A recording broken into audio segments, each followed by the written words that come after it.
नमस्कार. आपल्या महाराष्ट्राच्या आजच्या भागात मी वेदश्री दवणे आपल्या सगळ्यांचं खूप मनापासून स्वागत करते.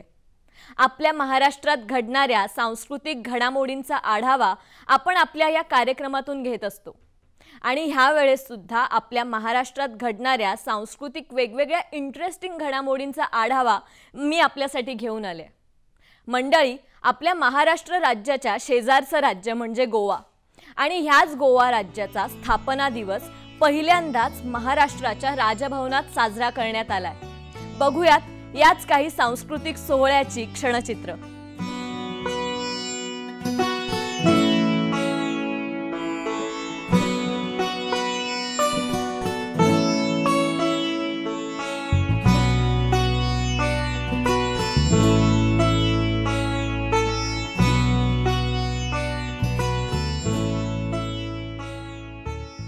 मे 1987 रोजी गोवा या तेव्हाच्या केंद्रशासित प्रदेशाला भारताच्या घटक राज्याचा दर्जा देण्यात आला आणि म्हणूनच हा दिवस गोवा राज्य स्थापना म्हणून साजरा केला जातो. महाराष्ट्राचे महामहिम राज्यपाल रमेश बैस यांच्या अध्यक्षतेखाली 30 मे 2023 रोजी दुपारी 3 वाजता गोवा राज्य स्थापना दिवस महाराष्ट्र राजभवनात प्रथमच साजरा करण्यात आला. यावेळी आम्ही गोवेकर या संस्थेतर्फे खास करून कोकणी गीत, नृत्य, वाद्य, संगीत यांचा समावेश असलेल्या सांस्कृतिक कार्यक्रमांचं सादरीकरण केलं गेलं.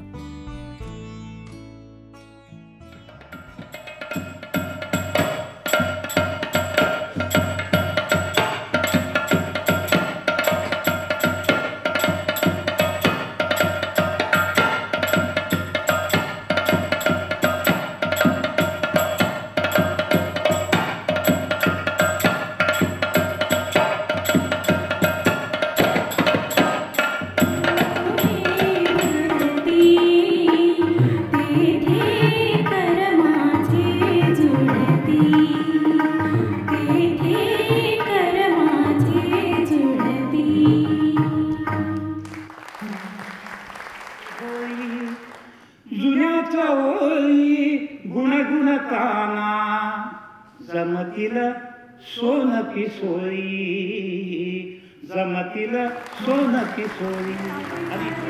तांबडे कापड नेसणार नृत्य दाखवताय सांगांचे करतोंडाय पाखरे आपळताय तांबडे कापड नेसणार नृत्य दाखवताय या या मया या या मया या या मया या या मया या या मया या या मया या या मया या या मया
महाराष्ट्र और गोवा दो करीबी भाइयों की तरह है जो सीमा, भाषा, संगीत और संस्कृति साझा करते हैं. शेष भारत के विपरीत गोवा केवल 19 दिसंबर 1961 पुर्तगाली शासन से स्वतंत्र हुआ. राम मनोहर लोहिया जैसे नेताओं और महाराष्ट्र के कई नेताओं ने पुर्तगाली शासन से गोवा की मुक्ति में महत्वपूर्ण भूमिका निभाई. भारत के लोग गोवा द्वारा दी गई प्रगति और राष्ट्र के लिए इसके विविध योगदानों के लिए बहुत प्रशंसा करते हैं। गोवा ने भारत को भारत रत्न लता मंगेशकर, आशा भोसले और अभी हमारे सामने बैठे हुए हैं सुदेश भोसले, डॉक्टर R.A. मसेलकर, संगीतकार रोमो फर्नांडिस, कार्टूनिस्ट मारियो मिरांडा और कई अन्य प्रतिष्ठित व्यक्ति दिए हैं। मुंबई में गोवा के इतने लोग रहते हैं। गोवा के स्थापना दिवस पर मैं आप सभी को बधाई देता हूं और आप सभी को अपने चुने हुए क्षेत्रों में सफलता की कामना करता हूं। जय हिंद, जय महाराष्ट्र, जय गोवा। एक भारत श्रेष्ठ भारत या उपक्रमाअंतर्गत हा गोवा राज्य स्थापना दिवस साजरा केला गेला। माणूस मूळतःच विचारवंत आहे, त्यामुळे सातत्याने तो नाविन्याच्या शोधात असतो, नवीन विचारांची आदान प्रदान करत असतो आणि आता याला जोड म्हणून वेगवेगळ्या कार्यशाळांचं आयोजन केलं जातं। नुकतंच 7 जून रोजी अशाच एका आगळ्यावेगळ्या कार्यशाळेचं आयोजन केलं होतं। दूरदर्शन मुंबई आणि अतिरिक्त महासंचालक अभियांत्रिकी विभाग ऑल इंडिया रेडिओ यांच्या संयुक्त विद्यमाने एका हिंदी कार्यशाळेचं आयोजन केलं होतं। बघूयात या कार्यशाळेची काही क्षणचित्र।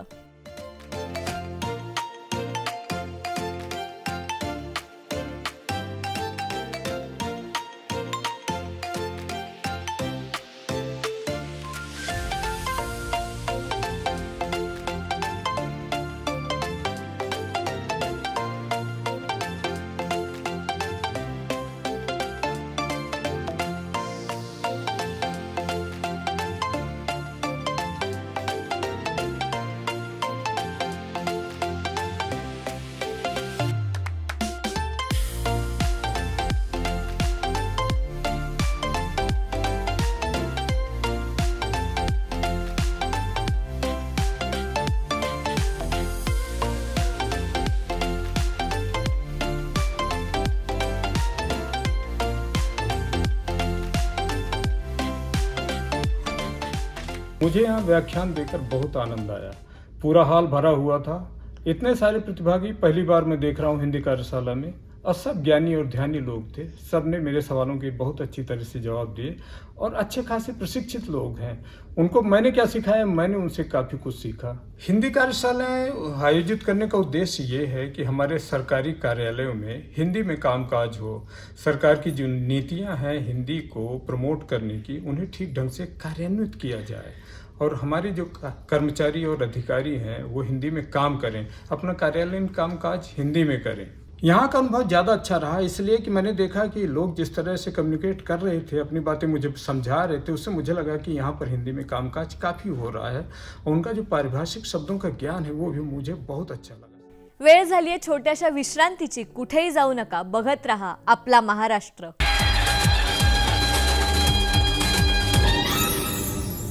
छोट्याशा विश्रांतीनंतर आपल्या सगळ्यांचं पुन्हा एकदा स्वागत। आपलं आपल्या निसर्गावर खरंच प्रेम आहे का? आपल्या आजूबाजूला जो पर्यावरणाचा ऱ्हास आपण रोज होताना बघतो, तोच ऱ्हास आपण रोखणं हेही आपल्याच हातात आहे। आणि ह्याचंच प्रतीक म्हणून आपण दरवर्षी 5 जून रोजी जागतिक पर्यावरण दिवस साजरा करतो। आणि ह्या वर्षी सुद्धा एका वेगळ्या थाटामध्ये मुंबईमध्ये जागतिक पर्यावरण दिवस साजरा केला गेला। कुठे, कसा, चला बघूयात।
350वा शिवराज्याभिषेक सोहळा हा आपल्या प्रत्येकासाठी एक अभिमानाचा क्षण आहे आणि म्हणूनच महाराष्ट्र राज्य सांस्कृतिक विभागातर्फे या दिवसाचं औचित्य साधून एका भव्य अशा सांस्कृतिक कार्यक्रमाचं आयोजन केलं होतं।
वेळ झालीये अल्पशा विश्रांतीची, कुठेही जाऊ नका, बघत रहा आपला महाराष्ट्र।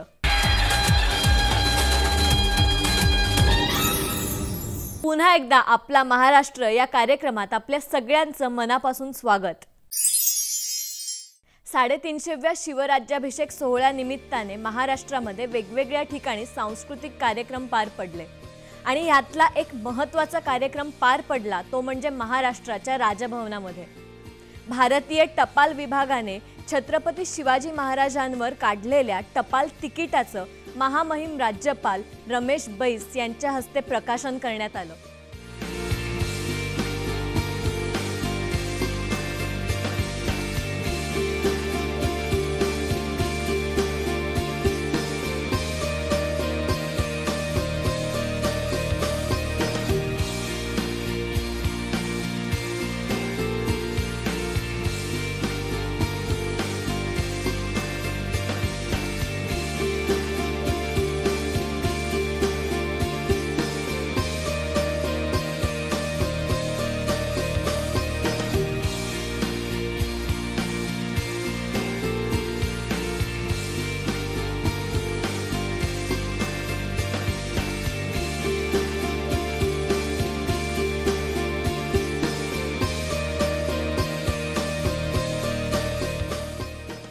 शिवराज्याभिषेकाचा दिवस छत्रपती शिवरायांचे विचार जगभरातल्या 193 देशात पोहोचवण्याचा संकल्प असल्याचं सांस्कृतिक कार्यमंत्री माननीय श्रीयुत सुधीर मुनगंटीवार यांनी आपल्या भाषणात सांगितलं।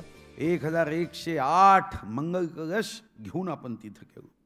माननीय मुख्यमंत्र्यांनी 1 तारखेला 1 जूनला गेटवे ऑफ इंडियावर 450 शिवकालीन शस्त्राची पूजा व प्रदर्शन केलं आणि मला आनंद होतो की ताजमध्ये जे मुक्कामी असणारे युरोपियन, तिथं असणारे विदेशी ती शस्त्र पाहायची आणि छत्रपती शिवाजी महाराज हा जगातला सर्वात मोठा राजा होता यावर त्यांनी जेव्हा बाईट दिले तेव्हा मला अभिमान वाटला की माझा तुमचा हा शिवबा फक्त महाराष्ट्राचा नव्हे जगाला ऊर्जा देऊ शकेल, 1 कोटी सूर्याचं तेज असणारा हा माझा राजा। माननीय उपमुख्यमंत्री देवेंद्र फडणवीस यांनी आपल्या भाषणात शिवछत्रपतींबद्दल गौरवोद्गार काढताना म्हटलंय शिवरायांनी स्वकीयांच्या रक्षणासाठी कार्य केलं आणि 18 पगड जातींमध्ये विजिगीषू वृत्ती, लढण्याची वृत्ती निर्माण केली. आजच्या पुढारलेल्या प्रगत महाराष्ट्राचं सगळं श्रेय हे शिवछत्रपतींना जातं, असंही ते या आपल्या भाषणात म्हणाले. आई जिजाऊंनी त्यांना सांगितलं की परकीयांचं मांडलिकत्व स्वीकारण्यापेक्षा स्वकीयांकरता मरणं योग्य आहे आणि छत्रपतींना जी प्रेरणा आई जिजाऊंनी दिली त्यातनं छत्रपती शिवरायांनी स्वराज्य उभं केलं. 18 पगड जातीच्या छोट्या छोट्या लोकांना, मावळ्यांना एकत्रित करून छत्रपती शिवरायांनी त्यांच्यामध्ये विजिगीषू वृत्ती तयार केली आणि त्यांना सांगितलं की ज्याप्रमाणे रामाची सेना ही रावणावर त्या ठिकाणी असुरी शक्तीवर मात करू शकते, तशीच शक्ती तुमच्यामध्ये आहे आणि मुघल साम्राज्य किती मोठं असू द्या तरी देखील त्या मुघल साम्राज्याला उद्ध्वस्त करण्याची ताकद ही तुमच्यामध्ये आहे. आणि ती ताकद त्यांनी जागी केल्यानंतर खऱ्या अर्थानं त्या आमच्या मावळ्यांनी चमत्कार करून दाखवला आणि पहिल्यांदा स्वराज्याची निर्मिती ही त्या ठिकाणी झाली आणि 350 वर्षापूर्वी शिवराज्याभिषेकाने एक हिंदू साम्राज्य पुन्हा एकदा प्रस्थापित झालं.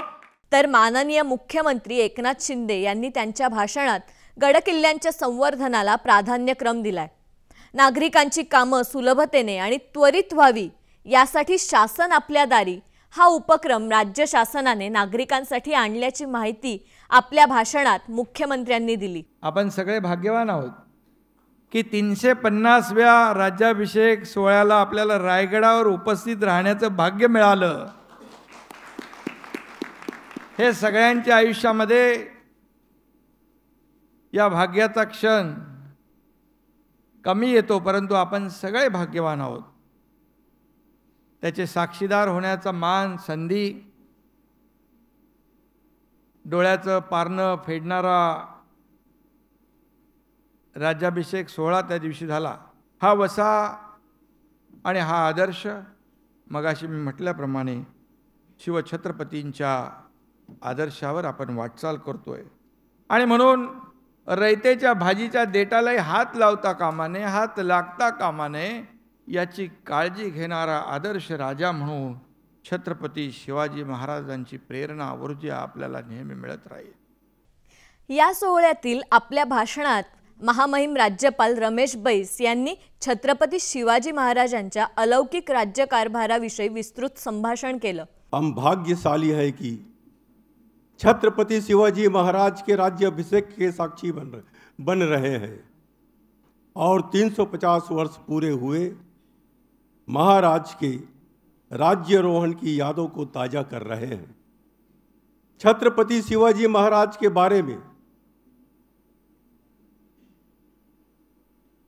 लिखते हैं, निश्चय के महामेरु, अनगिनत लोगों के संरक्षक, अचल स्थिति में अविचल श्रीमंत योगी श्री शिवाजी महाराज भारत माता के महानायक हैं, जिनका जीवन और कार्य महाराष्ट्र और भारत के लोगों के लिए बहुत ही प्रेरणादायक है.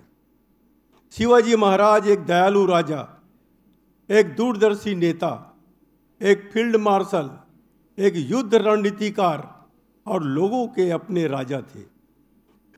शिवाजी महाराज ने न्याय प्रणाली और राजस्व संग्रह में सुधार किया और नागरिक कल्याण को प्राथमिकता दी.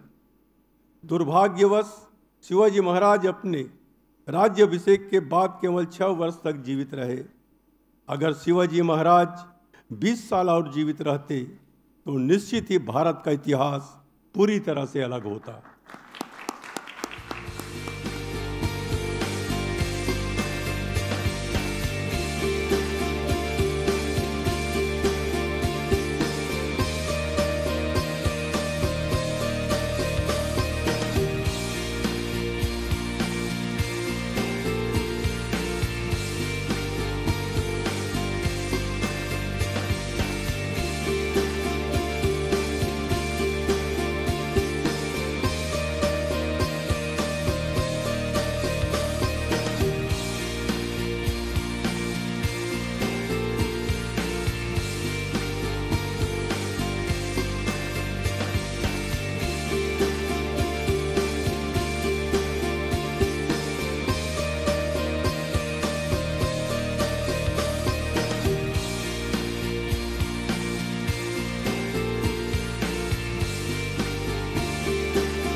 तसंच 1 ते 7 जून दरम्यान शिवकालीन शस्त्रास्त्रांचं भव्य प्रदर्शन देखील भरवण्यात आलं होतं.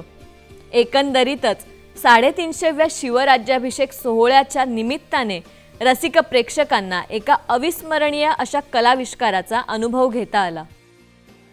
आणि आपल्या भाषणानंतर शिववंदना हा डोळ्यांचं पारणं फेडणारा सांस्कृतिक कार्यक्रम सुद्धा या क्षणी सादर झाला. झुलवा पाळणा पाळणा बाळ शिवाजीचा, झुलवा पाळणा पाळणा बाळ शिवाजीचा. चंद्र तसा हा इंद्र शोभतो पुत्र जिजाऊचा, चंद्र तसा हा इंद्र शोभतो पुत्र जिजाऊचा. झुलवा पाळणा पाळणा बाळ शिवाजीचा, झुलवा पाळणा पाळणा बाळ शिवाजीचा.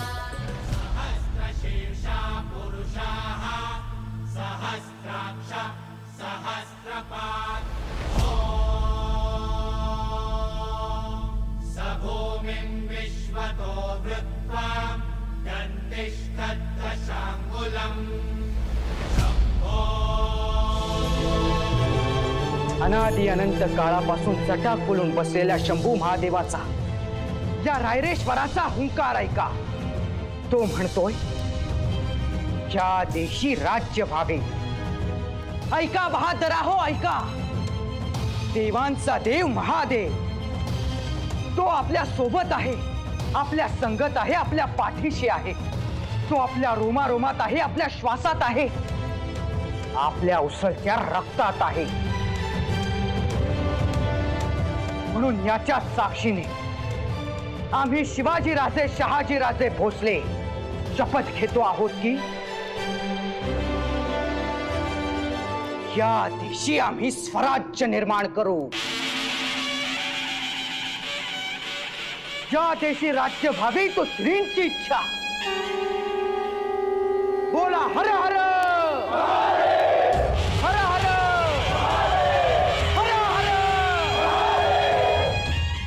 अरे दुश्मन असू दे गनीम असू दे किती बी हुशार, अरे असू दे की, अरे दुश्मन असू दे गनीम असू दे किती बी हुशार. मग शिवरायांच्या बुद्धियुक्तीचा लागणा पार. जयकुमार रावल साहेबांनी सुद्धा धर्म केला. छत्रपती शिवाजी महाराजांचा आशीर्वाद लाभा. मासाहेब जिजाऊ काय करीत होत्या. नवस मागते हात जोडून जिजा राजमाता, जिजा राजमाता, जिजा राजमाता. नवस मागते हात जोडून जिजा राजमाता, जिजा राजमाता, जिजा राजमाता. पराक्रमी रणधीर पुत्र दे धर्मवीर दाता.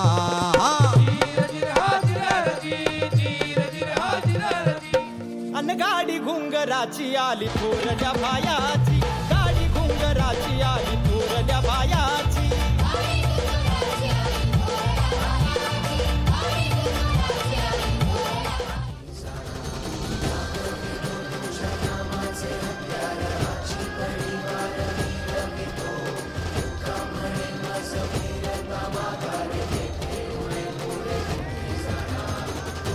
नारायण ये रे पाहू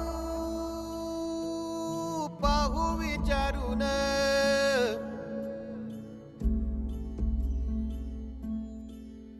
तुझं विण कोण आहे मज.